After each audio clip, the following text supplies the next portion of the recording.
A very good morning, children. Welcome back to Social Studies class of Standard 5.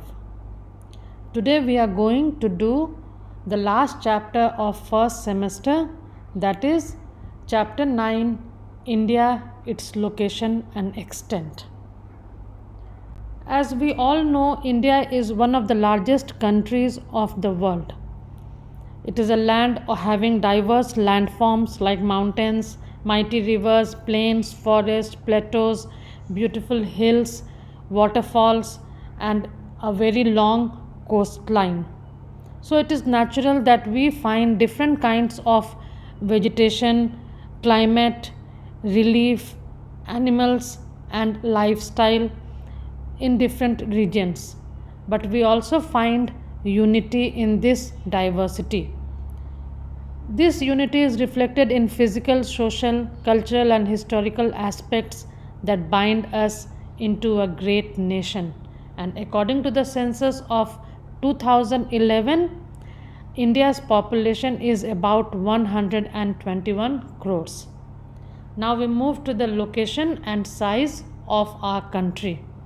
So, as we know, India lies in the south of Asia, at the head of Indian Ocean between 8 degree 4 minutes and 37 degree 6 minutes north latitude and 68 degree 7 minutes east and 97 degree 25 minutes east longitudes. So these are the latitudes and longitudes which form the within which India lies. The Tropic of Cancer, that is 23 and a half degree north latitude. You must have learned that 23 and a half degree latitude is called Tropic of Cancer, and this latitude, that is the Tropic of Cancer, passes nearly midway across India, and it divides India into two parts. The first part, as I have marked there, is the northern part, and the second part is the Deccan and Peninsular India. Now you must be wondering what is the meaning of Peninsular India. So you can see it is marked in red, which means you can find the meaning of this word in the book. So when you look at the bottom of page 56, you will find written there Deccan, which means a triangular plateau in southern India, and Peninsula, which means an area of land that is surrounded by water on three sides.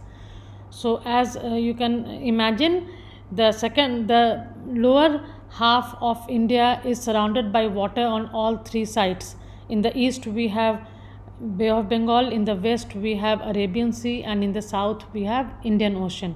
So this part of India is called Peninsular India, and India is bounded by the Great Himalayas in the north, and the Bay of Bengal in the east, Arabian Sea in the west, and Indian Ocean in the south. In this map, you can see the location of India in Asia. India is located towards the southern part of Asia, and it is a peninsula, which means it is surrounded by water on three sides.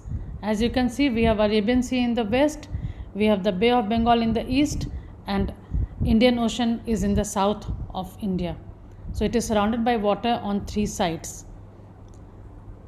The neighboring countries you can see here, and we can see the location of India in this map. Political divisions of India. The Republic of India is a union of states. It consists of 28 states and 9 union territories. And this division has been made for administrative convenience. India is a very big country. It is the 7th largest country, and it is not easy for a single government to take care of the whole country. So India has been divided into small states and union territories. States have their own state government, while union territories are under the control of central government. Delhi is our national capital. The states are formed on the basis of languages and cultures. Here you can see the pictures of the political map of India and the table showing the states, their capitals, and list of union territories. As you know, India has 28 states.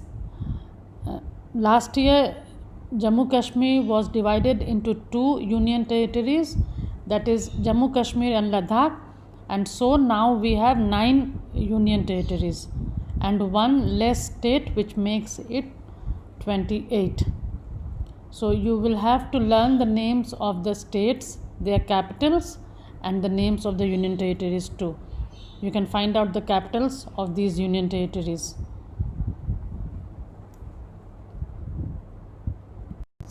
Now we move to physiographic divisions of India.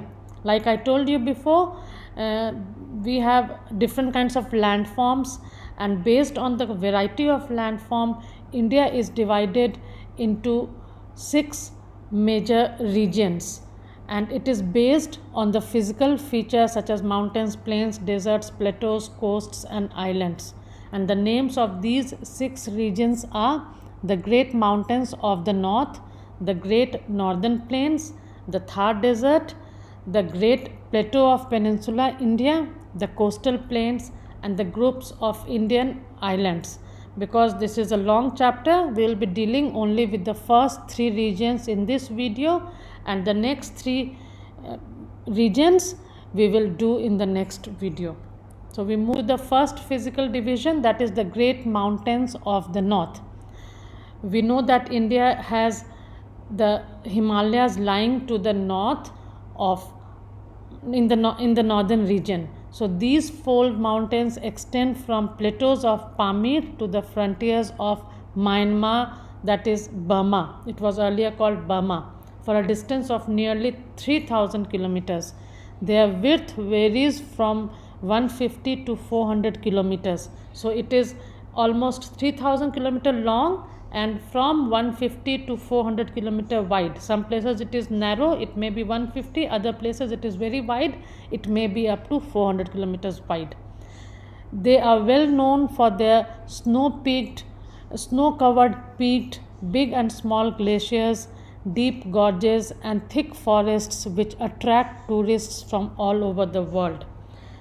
They are young fold mountains with parallel ranges and high peaks which are always covered with snow. Himalaya means abode of snow. All the red words which you see here, the meanings are given in the book. Diversity, frontier, glacier, and gorge. All these meanings you can find given in the book. And then you will also find the tables in the next page, and then we move to the 3 parts of Himalayas. The Himalayan range can be divided into 3 main ranges that run parallel to each other. They are like 3 straight lines running parallel to each other. The first one is the northernmost range, which is called Himadri, that is the upper Himalayas, and the average height is 6,000 meters. The world's highest peaks are found in this range. Mount Everest is the highest peak and its height is 8,848 meters, and this lies in Nepal. There are some other peaks such as Kanchenjunga, Dhaulagiri, Nanga Parbat, Annapurna, Nanda Devi, etc., which lie in India. Kanchenjunga is the highest peak in India. If we include POK, that is Pakistan occupied Kashmir, the highest peak in India is Mount Godwin Austen, that is K2. Now south of the Himadri lies the Himachal, that is called Middle Himalayas. It lies in the middle of the Himalayan range. Its average height is 5,000 meters above the sea level, and there are alternating ridges and valleys among these ranges. Important hill stations like Shimla, Mussoorie, Nainital, and Darjeeling lie in this region. Now when we come down, lower part, the southernmost part, that is Shivalik. The southernmost range is called Shivalik range, and its average height is 1250 meters. So you can see that the height goes on decreasing. The upper northern part is the highest, Then a middle part has lesser altitude, and when we come down, the average height comes even low. It is known for its longitudinal valleys called the dunes, and Dehradun lies in this range. And besides these three main ranges, the Himalayas have their extensions in the northwest and northeast. The northwestern extension consists of Karakoram Mountains lying in the northern parts of Kashmir, and the eastern extension of Himalayas is in Sikkim and Arunachal, and this is called Eastern Himalayas. However, their extension along the eastern borders of our country in Nagaland and Manipur is known as Purvanchal Hills.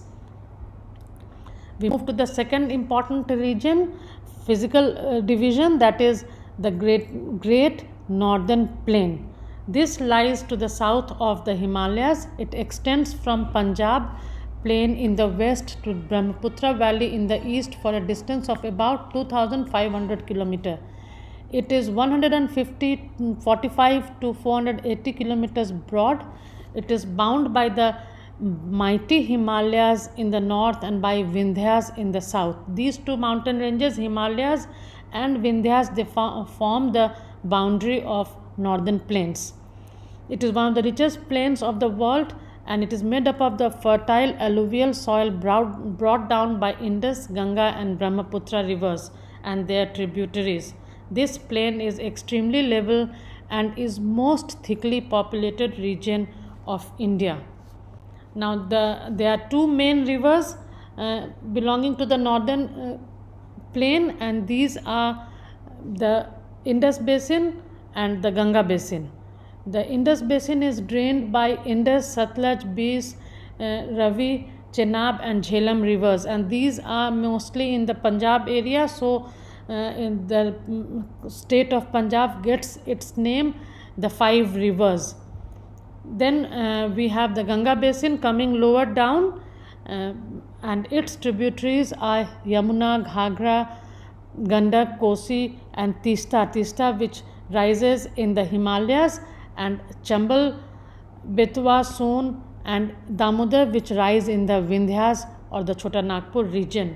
So the Ganga Basin mainly has two mountain ranges from which the rivers rise, the Himalayas and the Vindhyas. The Ganga and the Brahmaputra join together before falling into the Bay of Bengal to form a very fertile delta, which is the largest delta in the world, and the density of population is highest in this basin, that is the Ganga Basin.